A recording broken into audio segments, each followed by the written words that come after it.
This is the Roots and All podcast, and I'm your host, Sarah Wilson.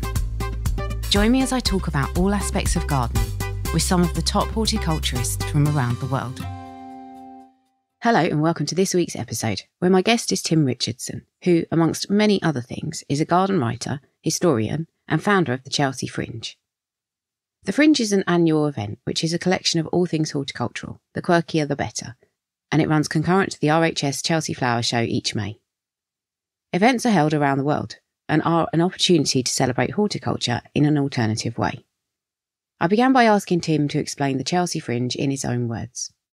So the Chelsea Fringe Festival is an alternative gardening festival, which obviously is linked thematically to Chelsea Flower Show, but has no links at all otherwise with the Royal Horticultural Society or that show. And in fact, Chelsea Fringe events can occur not only all over London, but all over the UK and in fact all over the world. So there have been lots of events all over the place. So it's completely delimited. And the Fringe Festival goes on for 9 days each year. This year it's May 20 to 28th, which is basically Chelsea Flower Show weekend, a little bit more. And we really encourage all kinds of events to do with gardening and local community spaces, the environment more broadly.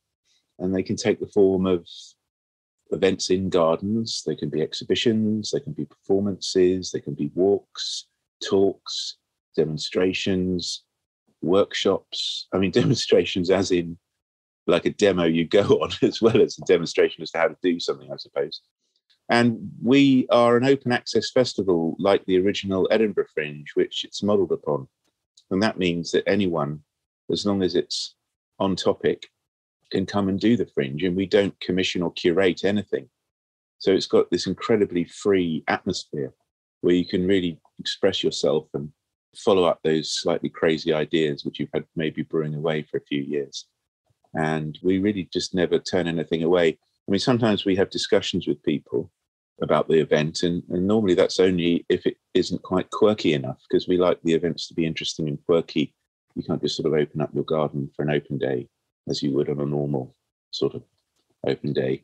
It's got to have a sort of a theme to it, some sort of unusual feel to it.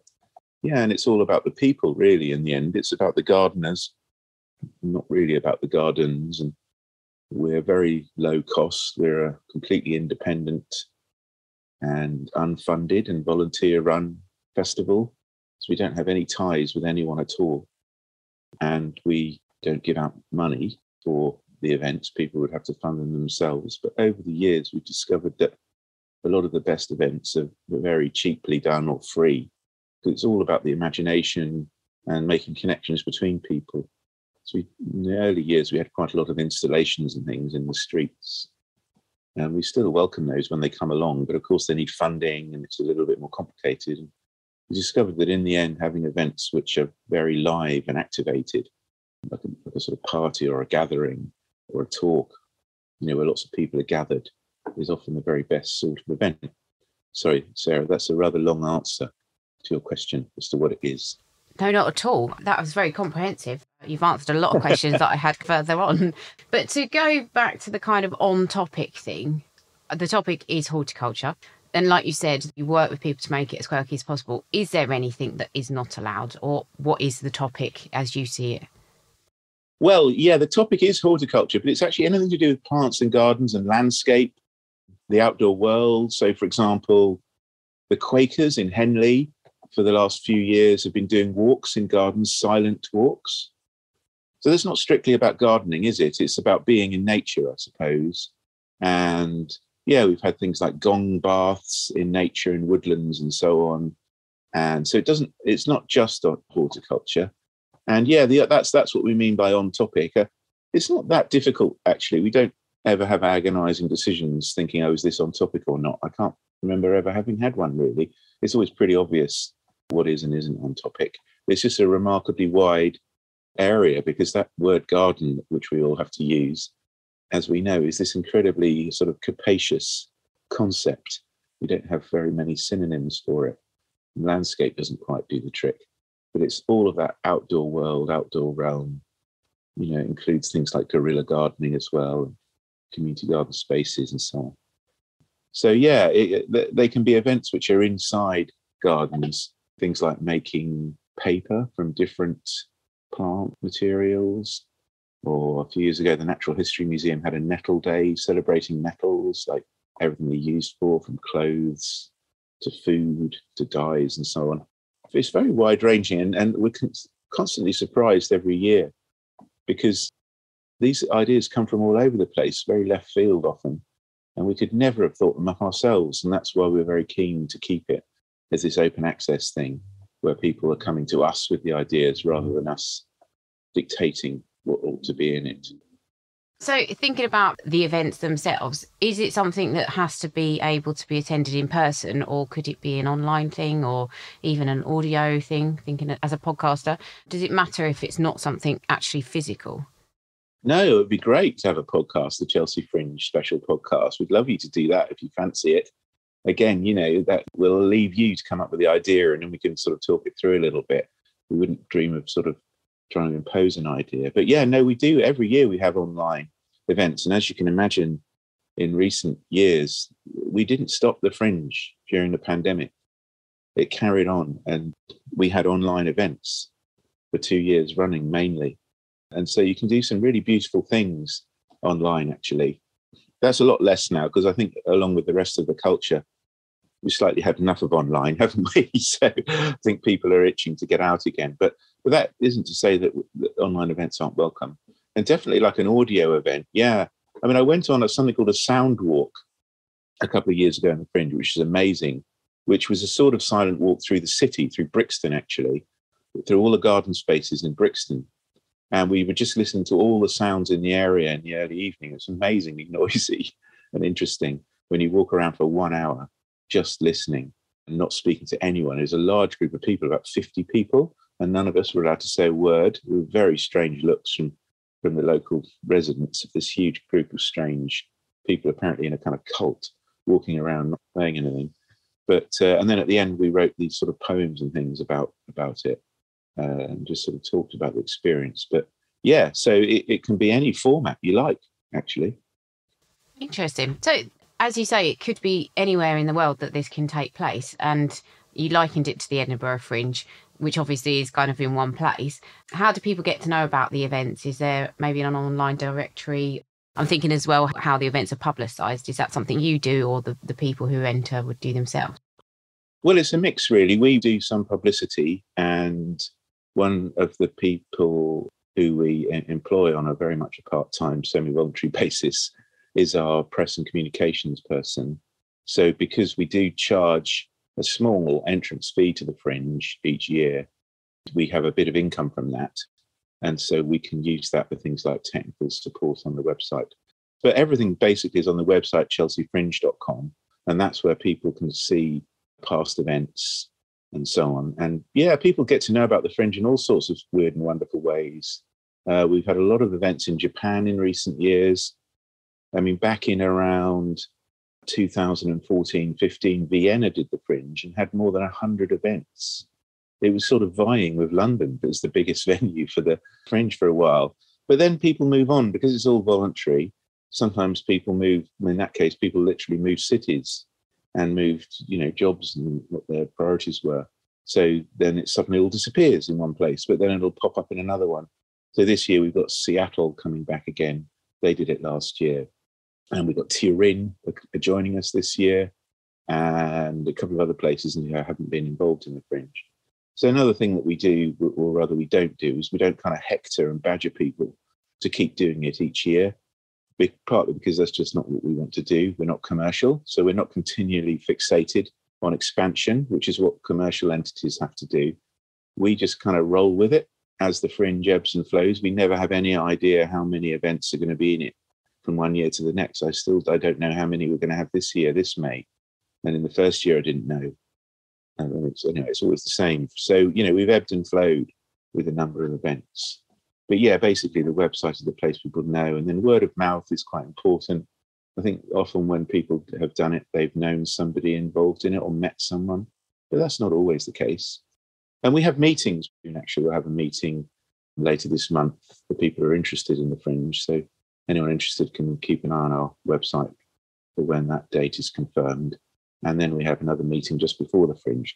But the first one is when people can come along and kind of meet us, if you like. And we found that's really important, actually, all meeting together. And very often the people who do the Fringe make connections with other people, and so that's led on to collaborations and even sometimes actual work, where people have ended up working with each other and so on. So, yeah, it's all about those people connections in the end.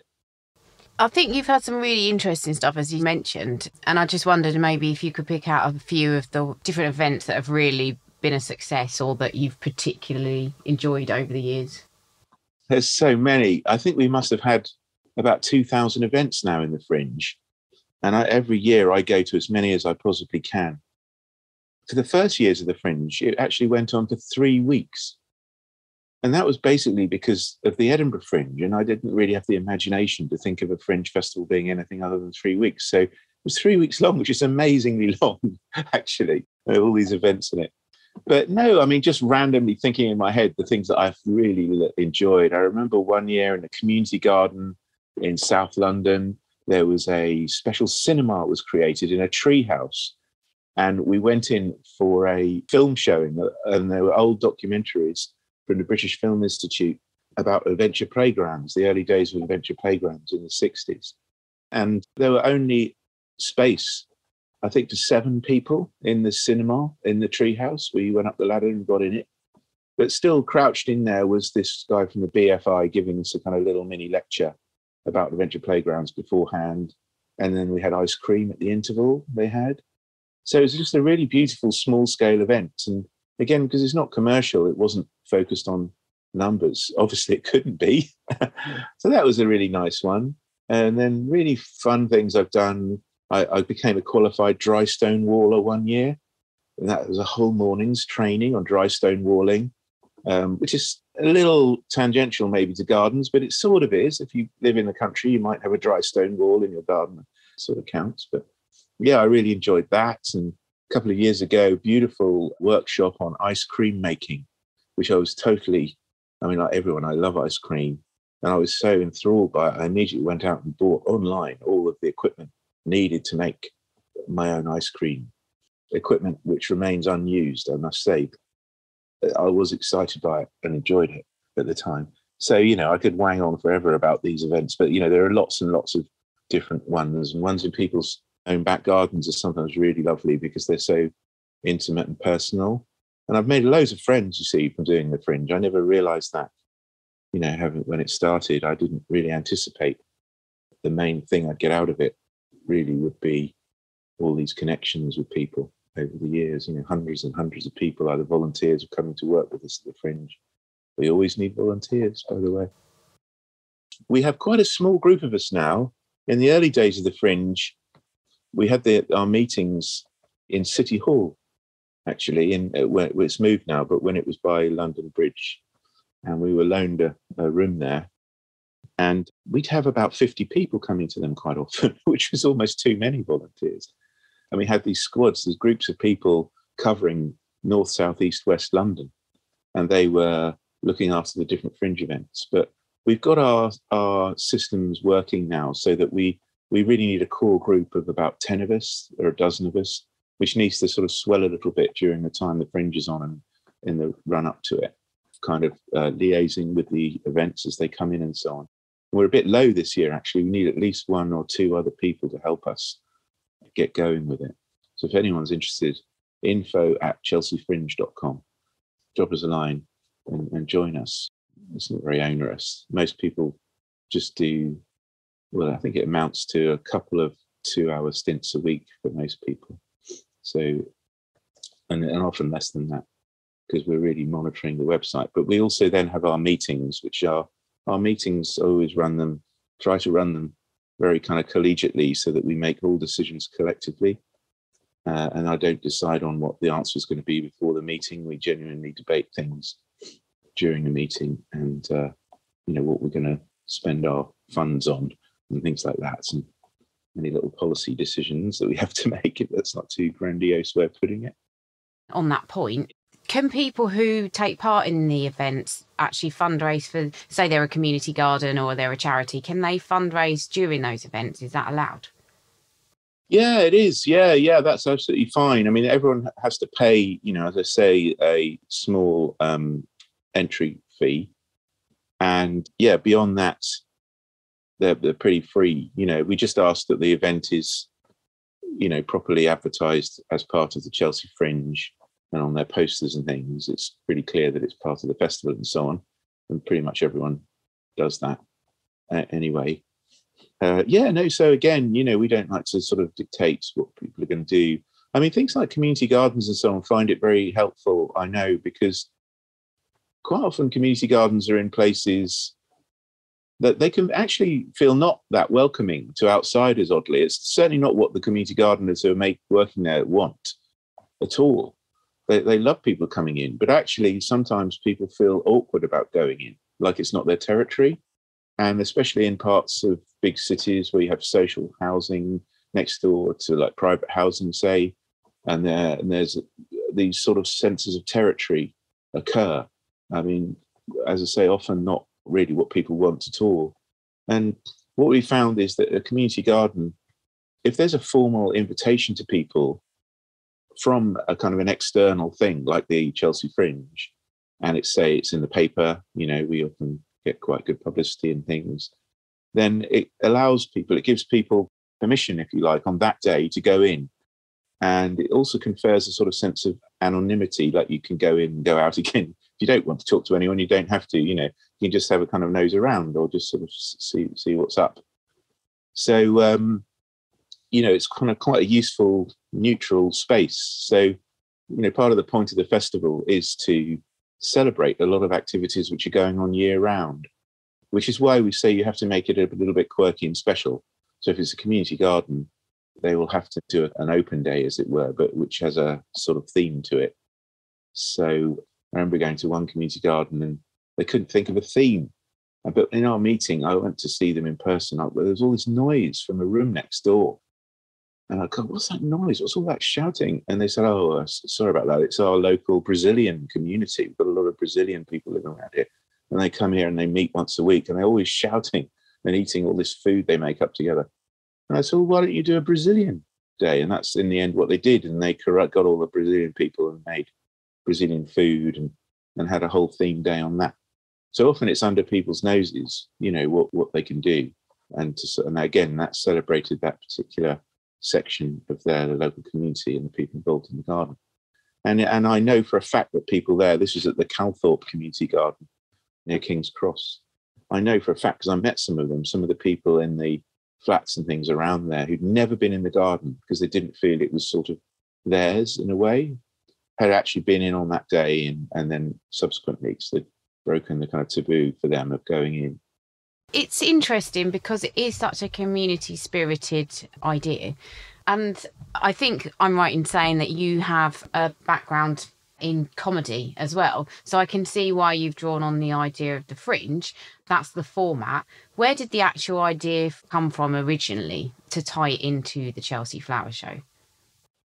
So, yeah, I'm a garden journalist and an author and a historian and a critic, I like to call myself, of gardens in my day job. So every year I go to the Chelsea Flower Show and I write it up in the newspaper and make sarcastic comments about the gardens, which enrage the designers. So one year, in 2010, I got very excited in Chelsea Flower Show week because although it's this great big grand show and everything, I really like Chelsea Flower Show. It's a sort of big catwalk event, isn't it? And everyone goes and just sort of exciting time of year. And I always wake up really early in the morning at dawn. And I woke up on the press day of Chelsea Flower Show, the first day really. And I had this fully formed idea in my mind. It must have bubbled up from somewhere, but I had this notion that we could do a fringe because I thought, what about all the things that can't get into Chelsea Flower Show? All the things that can't afford to be in there or don't feel comfortable in there. And initially I thought we could have what you might call a salon des refusés, the refused projects, which didn't get into the fringe at a venue like maybe the Garden Museum, where I was doing lots of events at the time. But then it kind of coalesced in my mind, and all this happened within about 30 seconds. And I had that idea in that 30 seconds has not changed at all in the 12 years we've been doing it.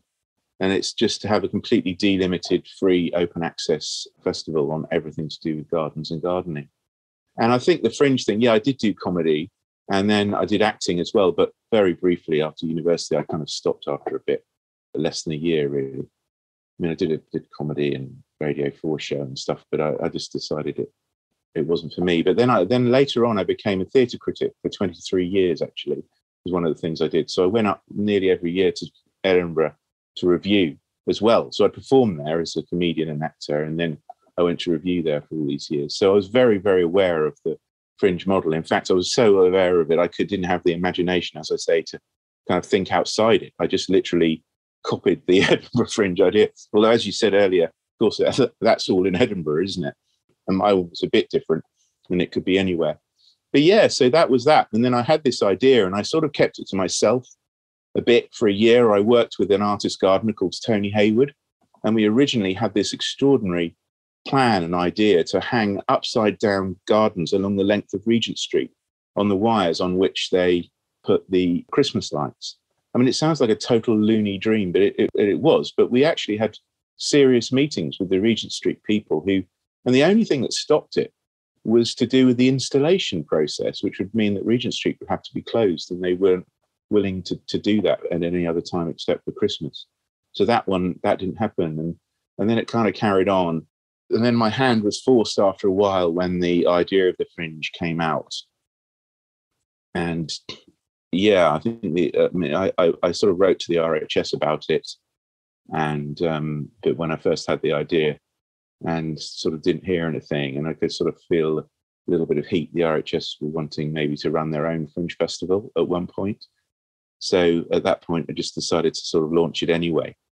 And I believed at the time that we wouldn't be able to function without sponsorship. We might be able to do it for a couple of years max. Because it was a sort of job, really, that I was doing, setting this up. But in the event, after all the kind of hard work setting up, we did get sponsorship one year from the National Trust, which was fantastic. But after that, I kind of realised that festivals are very vulnerable when they're funded, because they get the funding and then they put in place various people with paid jobs and they have an infrastructure. And when the funding goes, as it always does, because no company or entity ever funds things for that long usually, when the funding goes and if you can't get new funding, then the whole thing can collapse. And this happens all the time. So it just occurred to us really that it would be better if we could possibly run it just using volunteer power, because essentially, our main outgoings and so on are to do with a website. It became clear that we could, as long as we had enough people on board to actually run it, we didn't have all that many goings. And that's how it's transpired. And I'm really glad that this is the model. We're actively not looking for funding. We do not want a sponsor. So it's really refreshing, because often people kind of assume that we are. And I've sometimes met people who are sort of funders or sponsors at Chelsea and so on, and they always assume if I'm talking to them that it's because I want money from them. And when I say I don't want any money from you, they're really put out. In fact, they'll usually say, well, what is it that we can do for you, sort of thing. And this really freaks them out. So anyway, there's a sort of anarchist elements to it, really. This idea of small groups of people and local communities. I mean, the serious side of it is that, while there is definitely a place for the massive environmental and ecological activism at a big scale, a governmental scale, I also believe that individual action and local action and just people getting together in local communities and in local spaces and streets and neighbourhoods is, I believe, more powerful than anything, actually, potentially. So the so-called kind of little platoons of people who are not fostered by civic entities or corporate entities, they're not sponsored, they're not part of local councils, I think it's amazingly precious. And many local community gardens are run along those lines. It makes them unbelievably idiosyncratic. Each one of them has a completely different atmosphere and tone and personality, and we love that. That's what we absolutely love at the Fringe, and we never would ever want to compromise it in any way. We want to enhance it and encourage it and foster it and support it, because very often when people get funding and they get workers in who are funded by the council or whatever, the whole thing gets a bit flat. So we really like it sometimes. I mean, not always, but, there are brilliant people working. But I think even they would acknowledge that sometimes it can have a slightly dampening effect on things. It's to do with almost like direct action in your streets, but in a very positive way, because if you're guerrilla gardening, it's an act of love, essentially. It's a phenomenal undertaking, and there's lots of things I think that I could ask you about show gardens and the flower shows and all the rest of it. But actually, listening to you speak then, I think probably people would think Tim Richardson, his bread and butter is writing for the Telegraph, newspapers like that, but you're almost kind of subverting from the inside, which I think some people might find surprising. Is it fair to say that? Well, yeah. I mean, it's not that revolutionary. And the Telegraph always had the best sort of gardening coverage, and that's why I always wrote for the Telegraph. The Telegraph has supported the Fringe a lot more than the Guardian has, for example. I mean, the Guardian has been supportive over the years, but I suppose what I'm saying is don't be too judgy. Not you personally, Sarah, but just generally, because these newspapers have quite a wide groups of people involved in them, working for them. I guess the political slant of the news journalism is a slightly different thing usually to what the news journalists call the shallow end, which is the bit where I work in, which is gardens and interiors and arts and that sort of thing, which we don't believe is shallow at all, of course. But yeah, it is quite subversive. I think if it's subversive, the way it's subversive is in financial terms, because we're not playing the game of sponsorship. I mean, the whole of Chelsea Flower Show is based on this business model around sponsorship. And as you know, there's a huge corporate area which is hidden away in Ranelagh Gardens at Chelsea Flower Show. And it's a very important moment in the business cycle for a lot of deals.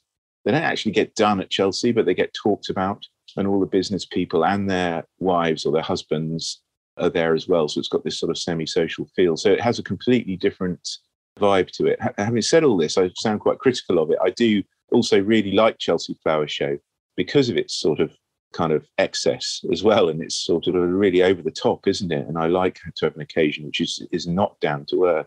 So we've never actually been on the Fringe antagonistic towards the flower show. In the very beginning, we had these ideas for doing, say, a demonstration where we were going to do a demo, like a walk from Chelsea Flower Show showground with all the plants which were going to die at the end of the week, to really protest about the sustainability of the event, I suppose.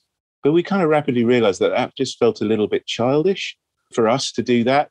It was not like we were long-standing environmental activists or anything doing that. It was just like an annoying adolescent child making a protest. So we kind of thought, we don't need to do that. We don't, as I said earlier, we don't need to relate everything to Chelsea Flower Show. It's just a really convenient label. I'm really glad that we have used the label of Chelsea Flower Show because it is instantly recognizable all around the world. When I had the idea for the Fringe, I put into the search website Chelsea Fringe to see if anything existed, and it didn't. And all I got were all these articles about the haircuts of Chelsea players, or Chelsea players were on the fringes of entering the team and things, which made you think, oh no, it's complete. The world is totally dominated by football. That's not the case.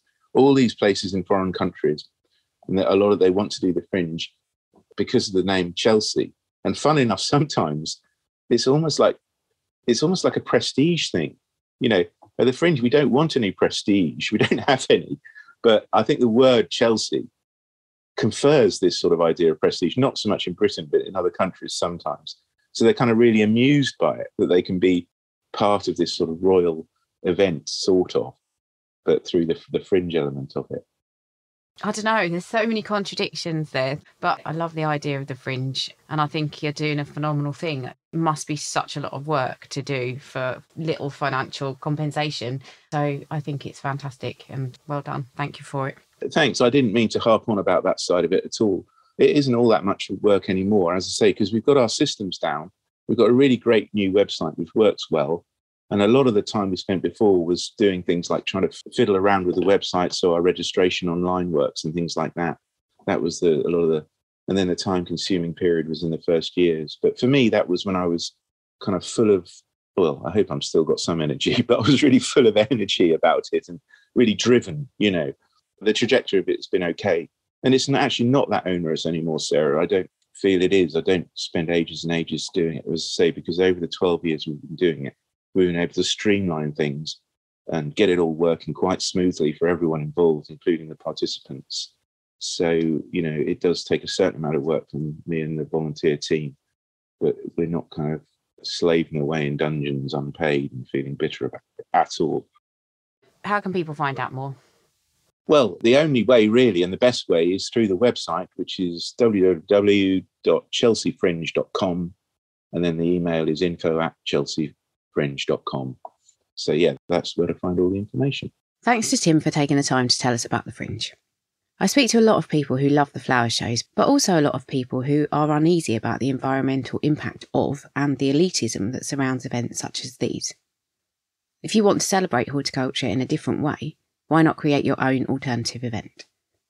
Thanks to you for listening. Here's Dr. Ian Bedford now, talking about the ultimate weapon in bug defence.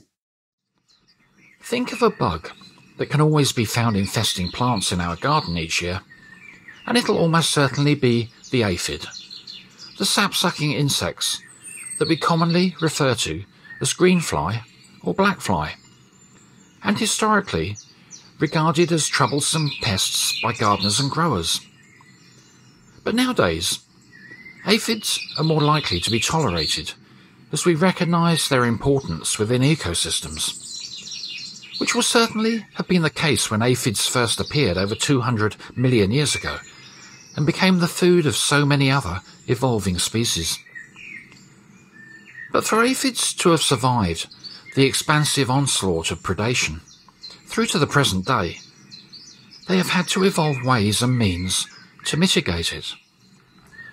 And key to this has been the remarkable speed at which they can reproduce during spring and summer, giving birth to live young that already have live young inside them, and often at the rate of over 10 a day, which would mean that over a season, 600 billion aphids could result from just one individual if all of its descendants survived. But in addition to their incredible fecundity, aphids have also evolved some amazing defence mechanisms too, such as using siphuncuли, those two little tubes on their backs, to release an alarm pheromone when they're under attack, which spurs other aphids to fall off their plants and hide. But somewhat bizarrely, the mealy cabbage aphid that we commonly find infesting our brassicas has evolved a defence mechanism that can actually kill predators such as ladybirds. First discovered by scientists at Imperial College in London, the cabbage aphid has been likened to a walking bomb, since inside its body it's able to store two different chemicals that, when mixed together, create an explosion. One of these chemicals is a glucosinolate, a bioactive compound that brassica plants produce for their own defence against herbivores, and which the cabbage aphids are able to collect and store within their blood as they feed on the leaves. The other chemical is an enzyme called myrosinase, which the cabbage aphids produce themselves and store inside their head muscles, well away from their blood. But how does this actually protect the aphid? Well, it doesn't, because this defence mechanism is only activated when a cabbage aphid is captured, usually by a ladybird, and torn apart, allowing its glucosinolate-rich blood to mix with the enzymes in its head muscles and explode, sending toxic mustard oil into the predator's jaws. A saga of self-sacrifice for the individual cabbage aphid, but an effective and lethal way of dealing with a voracious predator in order to protect the rest of the colony. But I must add, it's totally harmless to us. You can download or listen to the podcast direct from the website rootsandall.co.uk. Please also check out my Patreon, where you can make a one-off donation or take out a monthly subscription to help support the podcast. Because if you enjoy the show, please help it continue. I also have a GoFundMe where you can make a one-off donation. Even a one-off donation of £1 helps, and I'll be really grateful for your support. So please go to Patreon or GoFundMe and search for Roots and All Podcast.